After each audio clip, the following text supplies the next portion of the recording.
everyone. I'm going to review all of the Steps to Wellness exercises that we do just for review for some of you that haven't been into the gym in a few years, or those of you that haven't seen these exercises in quite a while. So we're going to go ahead and review. So the first one is the calf raise. So I would have a chair with you nearby for support if you need to, because it's not a balance exercise, or it doesn't need to be. So you would hold on, because I want you to be able to stay up for 3 seconds. 1, 2, 3, and slowly lower yourself. Watch your weights. Back down, up. 1, 2, 3, and slowly down, up. 1, 2, 3, slowly back down. So you're trying to control the speed that you're coming down. You're trying to come up and over the front of the toes. Whereas if you're coming out to the side, you want to make sure your heels are coming straight up instead. And you're trying to get as high as you can. Control the way back down. So from the side, we're not bending the knees at all. They're slightly bent, they're not locked out, but you're trying to raise straight up and slowly come back down. If you need more support, you can lean into the chair a little bit. If you need more to take some weight off, that's okay. As long as you're squeezing the calf muscle in the back, that is the point of this. And slowly back down. You could speed these up if you wanted to, where you would go 1, 2, 3, 4, similar to that. You're trying to burn them out, right? You're trying to fatigue the muscle. I would first work on control, and then as the weeks go by, you can kind of switch that exercise up to maybe go a little bit faster, maybe hold a little bit longer at the top, maybe pulse for a second, and then slowly come back down, right back up and pulse. So different ways to change that exercise as your weeks go by, right? Another thing is you could hold on to some weights if you have good balance, and you would do your calf raise with the weights and holding them. Again, you can add that pulse in and come back down. These can also be done seated. You can sit and do your calf raise if you need to start a little bit back a little bit, so you're not having so much weight on your legs. It just depends where you're at. So the next one would be hip abductions. So we're working on the side of the hip. I often see a lot of variation with this one, and a lot of it is the way that our hips are designed, right? So if we have hip issues or we have knee issues, sometimes we can't keep a straight leg and come out to the side like that. So it might look a little different, but as long as you're trying to be mindful to keep the toe forward, and you're trying to work right here on the side of the hip. So I would have a chair again, and my feet are pointed forward.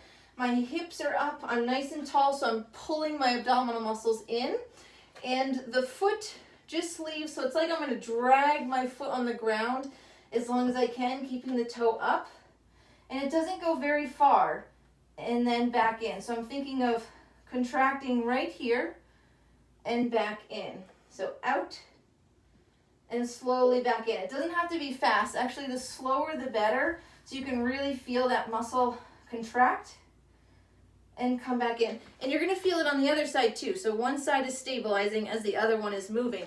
So from the front, I'm trying to sit up nice and tall, like if I had a wall right here, so I can't lean into the wall. And the foot, so this one is stabilizing, is up nice and tall, so I don't lean into the hip. The hip is nice and strong. And I come out. See how I'm not out very far? And then I slowly come back in. So trying to keep the hips level and back in. Out and back in. And it takes some core muscle to hold it for just a moment. So I'm really pulling in right here, and it's coming in. See how I'm not opening up my foot? Really try hard to keep the hips forward. So you're going to feel it more into the hip muscles here than in the front. All right, so that is the hip abduction, and then you would switch sides. You also could do it seated. Maybe if you have a band, you would have a band here, and you could step out just a little bit and back in, step out and back in. You could also put your hands by your knees, and you push out and then relax. So push out. So I'm pushing my hands in as I'm pushing my knees out, And that is activating right here as well. Out, out, out, out, out, and relax. That's another way to do this one.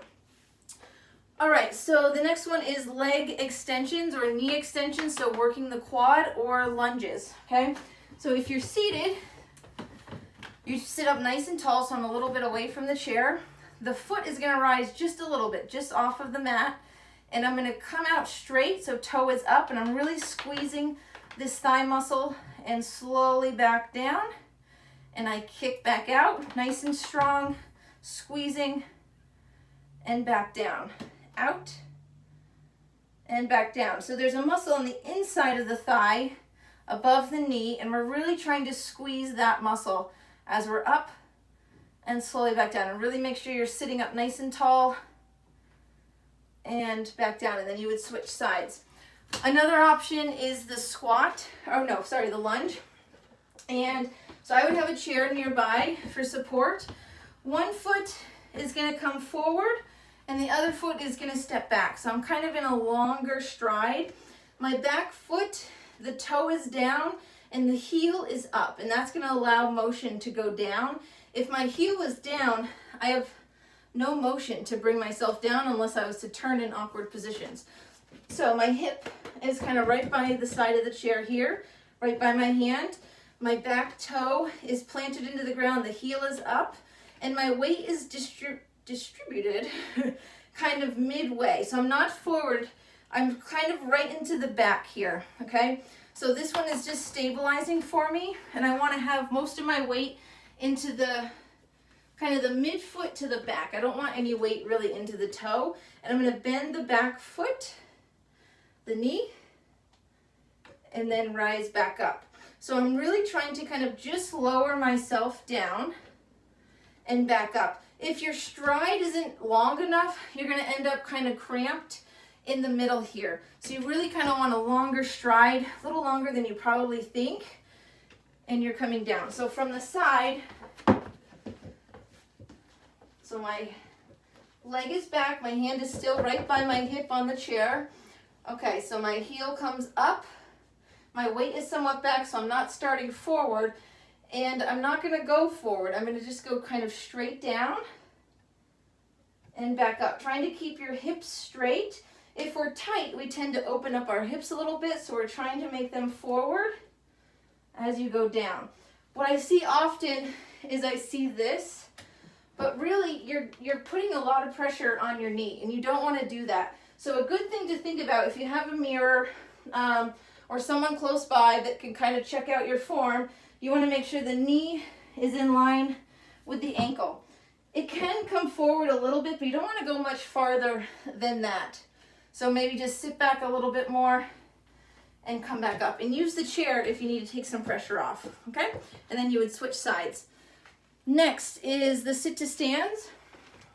So you would start in your chair about midway. I bring my feet out kind of where the chair legs come out, so I have a wider base to start with. I'm going to push in through my heels, activate my hips here, pull the core in, and lift myself up. If you need to, you can use your hands. Try not to, and then just use them if you need to. For more core function, your hands are going to come here. If you need more for balance, your hands can come out here. But I'm going to kind of dig my heels in, right? So I'm pushing my heels in, so I'm activating my quads and my hips, so my knees do not go in. They stay out, okay? So if you had a band, it's like you're pulling the band away from each other, and you're going to push up, squeeze the glutes at the top. To go back down, don't bend your knees first. Hinge your hips back, chest is staying nice and proud and up. Hinge, hinge, hinge back, so really pushing the hips back, and then you sit. Often what I see is this, like you're going to push off from your legs and then they come out. What that is doing is it's not activating your hips at all.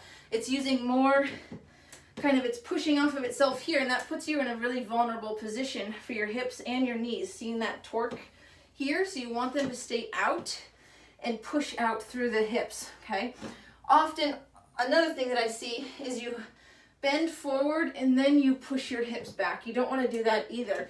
when your knees are forward, that puts also pressure on your knees that isn't necessary. So I push my hips back, and that should alleviate that a little bit better, okay? So up, really pull the belly button in, and slow and control your way down.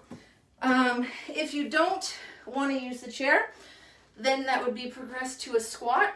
So you can still have the chair there as a reference.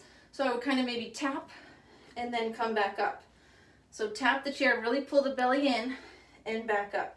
And I'm squeezing my glutes at the top of the position and then coming back down. And the chair is just a guide, so I know how far to go down, down, and back up. And really see if you can pull your core in as you're coming up and as you're going back down.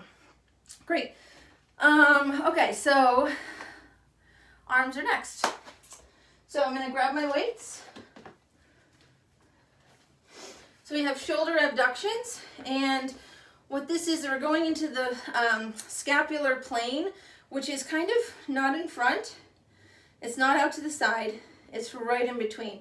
So it's this 45-degree angle here, okay? 30 to 40, 45. So I grab both of my weights. My shoulders, I really want to set them back and down. So they're not going to become accessories up here, right? They stay down.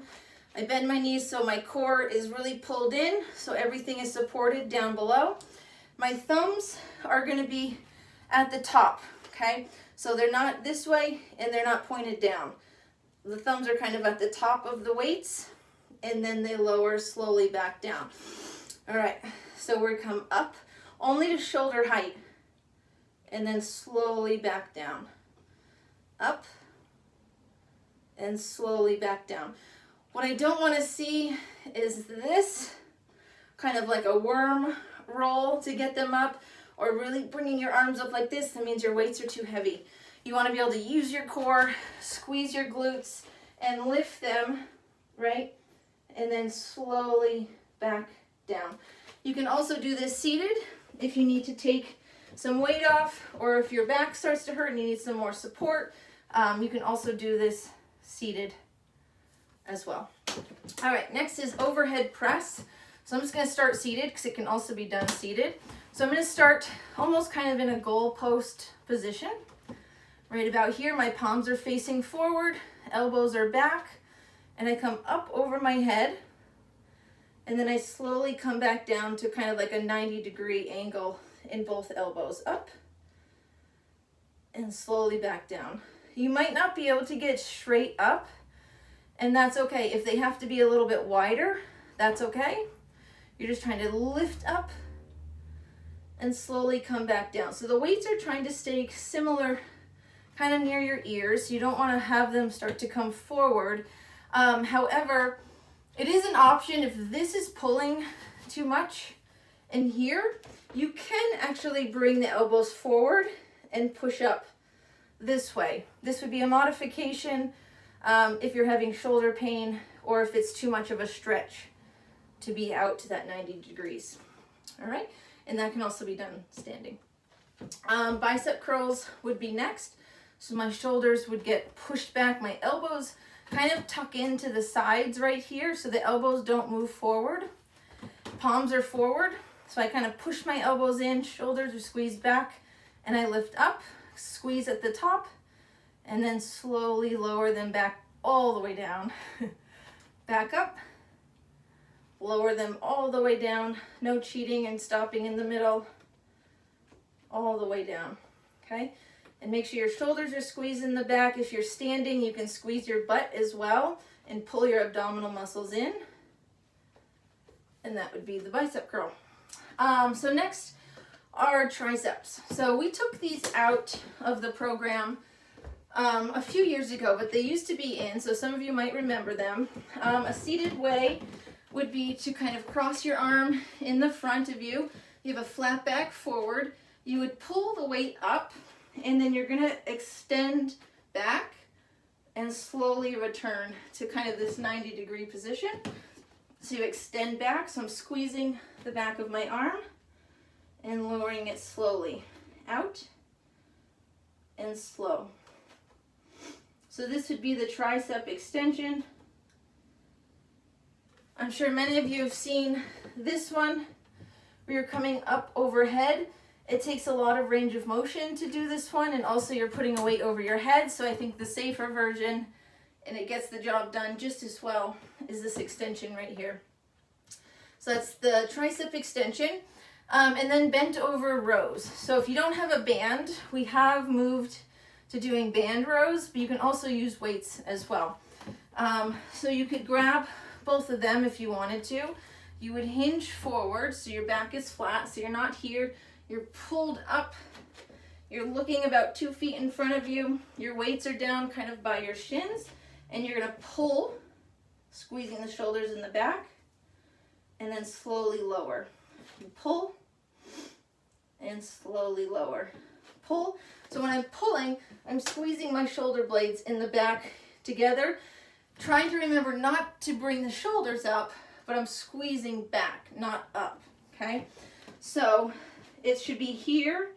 You should not be here, okay? So everything is nice long neck and pulling the weights behind you. You could also do it single arm if you wanted to, or if you only had one weight, that's okay. You could do it standing. You've seen this one, maybe a bent over row using the chair. This just helps to stabilize the front here. So my arm would be down, my back is flat, my belly is pulled in, and I'm doing them from the chair. This would be another option. Okay, so that's the bent over row, and that would take over for the band rows if you don't have bands at home. So the next are push-ups. So a few options here. We normally do wall push-ups first. So you'd want to find an incline that's a little bit higher. You could use the wall. I just don't have great wall space in my place. So the mantle has worked out fine. So the higher you are in your incline, the easier. It's not always easy, but it's easier than if you're flat on the ground. Okay, so you'd find something that's stable. Your arms would come slightly a little bit wider than your shoulders, and you would do your push-ups from here. So your elbows come out about a 45-degree angle, and then you push yourself back up. Being really sure that you're kind of tucking your tail underneath, you're pulling your abdominal muscles in, and you're not arching your back this way, and you're not arching it this way. You're nice and tight and strong throughout the core. The lower your incline is, the harder it's going to be. So I have a trunk here that I could do my push-ups from the trunk. You could also do them from the ground. You could do them from your knees at first. So you would kind of come out kind of like here. My feet are planted, and you would do your push-ups from the knees. And then you could also do them from your toes as well. Another option is with your dumbbells. So you would be on the ground, your legs would be bent, arms would be out to the side, 90-degree angles, and you'd push the weight up above your chest, and you would slowly lower them back down. And you'd want to make sure that the weights are over your chest and not over your face, okay? And then you'd bring the elbows back down, push straight up towards the ceiling, and you would come back down.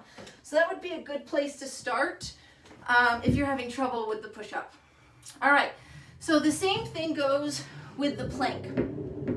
The plank is similar to a push-up, but you're just holding your position basically as long as you can, from 15 seconds to a minute. If you get to a minute, you should be changing your incline to something more difficult. So if I was to do it on the mantle, I would either come down on my forearms, or I could go onto my hands, and I'm just going to hold that position for as long as I can. So I step out, I pull my belly button in, tuck my tail, and I just hold it. All right, and I'm pushing away from the wall, so I'm not letting my shoulders sink in. I'm pushing away and pulling my abdominal muscles in. You could also do these from your knees as well. So I would come down maybe on the elbows, and I would just come out, drop the hips down, really pull the belly button in nice and tight. So again, if you had a tail, you're tucking the tail underneath between your legs, and you're holding this position for as long as you can. And then you could also come up and go onto your toes. So that would be the plank position. An alternative would be a reverse crunch. So you'd be in your chair, feet are planted, elbows up, and you're gonna lean back so the top of your back is gonna hit the bottom of the back of the chair. I'm not gonna lean into it, I'm just gonna kind of touch it and then come back up, okay?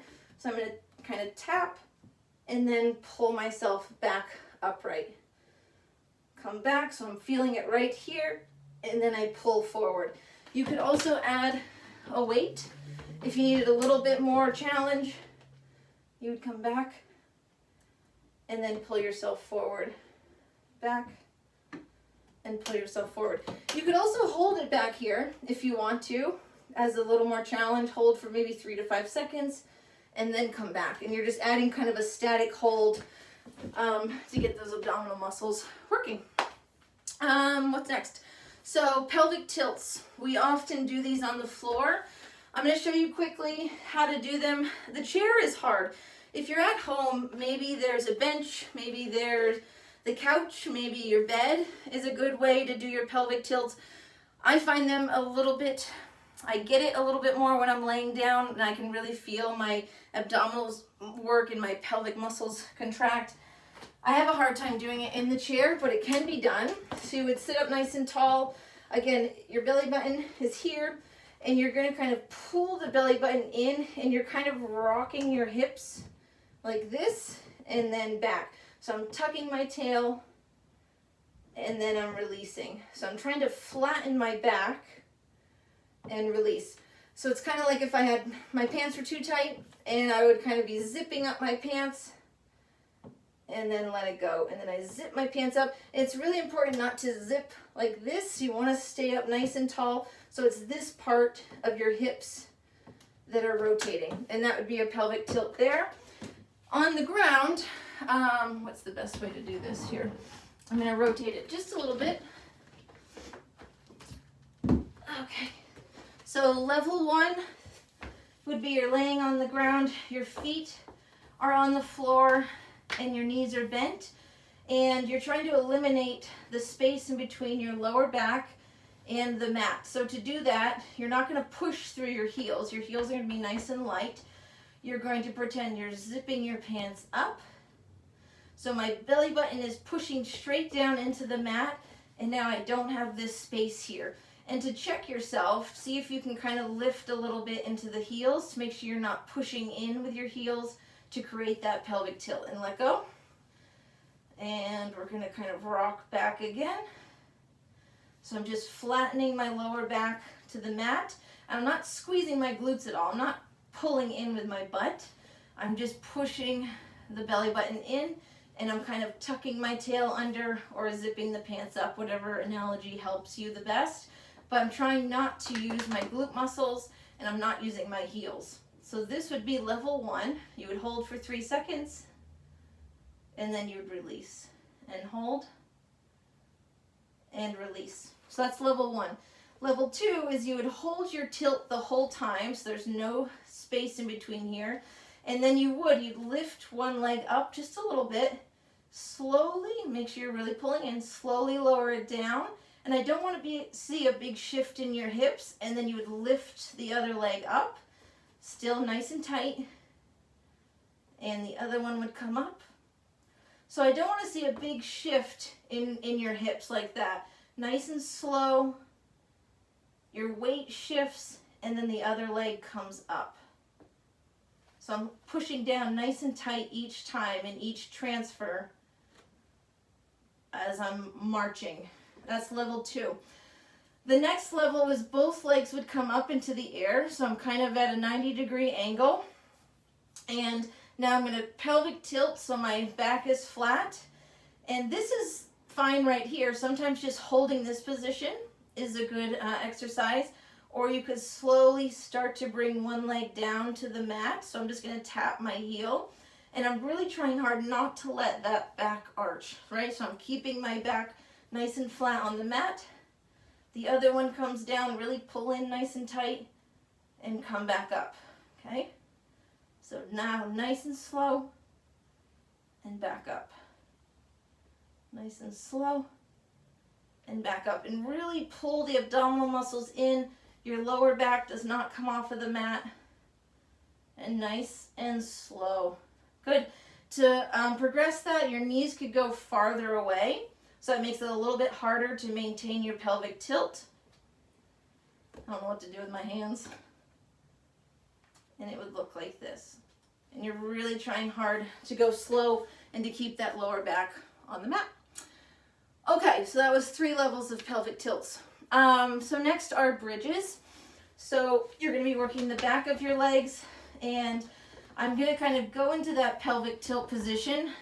My heels should be underneath me, and then I'm going to push through the heels, pushing up the pelvis up as high as I can, squeezing the glute muscles. So I'm feeling some pressure in my shoulders up nice and high, and then slowly lower down. So I'm kind of vertebrae by vertebrae coming down, release, and then kind of squeeze the glutes, rise back up, squeeze the glutes here, and then slowly lower them back down. You can change your foot position if you'd like to. So sometimes you can go a little bit wider. That's going to be a different bridge. You really squeeze the glutes at the top and come back down. You could also come straight in front of you and bridge from here and really squeezing the glutes, and I'm feeling it in the hamstrings. Another alternative is you can lift the toes up and push up through the heels, and that should get a little bit more of the back of the leg involvement. Another thing you could do, if you wanted to, so some of you might have a stability ball, I do not. This would be more advanced, so your feet could come up onto something, and I would be bridging up from here. So it just adds a little bit more height and a little bit more effort from the back of my legs to lift me up. Okay, so that's another option. Another alternative is you could put one leg on top of one another and do your reps this way, so you have a little bit of weight pushing down, but you really want to make sure your hips stay level. And you could do it that way. You could also lift up a leg and kind of like you're going to push it up towards the ceiling, and that could be a different way to work the back of your legs. So bridging. The last but not least, actually that's not last but not least, another alternative to the bridging would be a hamstring curl. So if you don't want to get on the ground, you would be doing a curl this way. So I'm squeezing my hamstring muscle here as I'm bringing my toe, and it's pointed straight to the ground, and my heel is coming up towards my butt as much as I can. My knee is not coming forward, it's staying back. This would be another alternative. Last one is the bird dog.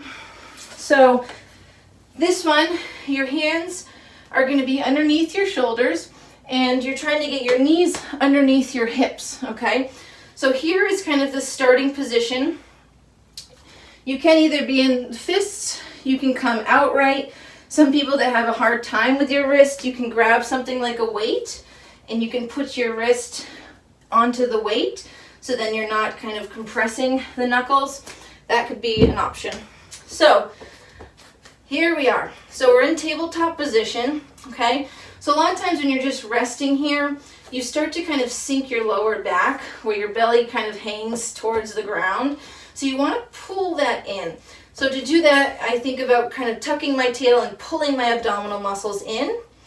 The first thing you're going to do is, this is level 1. So the arm comes out, and notice how your weight shifts a little bit, because it has to. Some of your weight is coming off of one hand. So you come here, make sure you don't sink in. You pull your abdominal muscles in. Your arm tries to come up towards your ear, and then you lower it back down. The other arm rises up and back down. So try a few of these first. This is level 1. And what I'm trying to do is not shift my weight side to side each time that I come up, and see how your balance is. Right? So I change my weight distribution just a little bit each time I switch.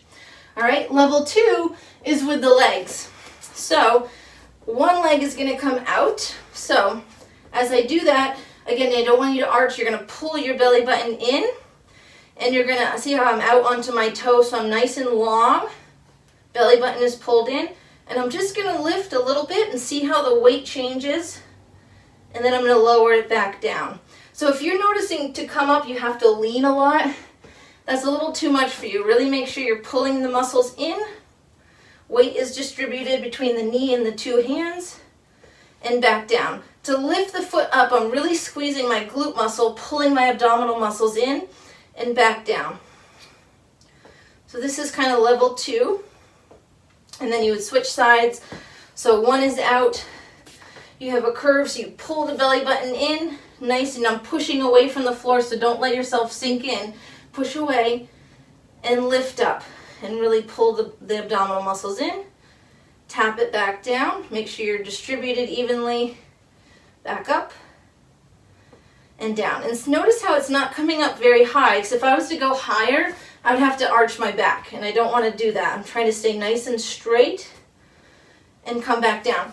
So the last step would be putting that all together, so one arm comes out and the opposite leg comes out as well. They can simultaneously go out, or you can go one at a time and make sure you're really holding everything in.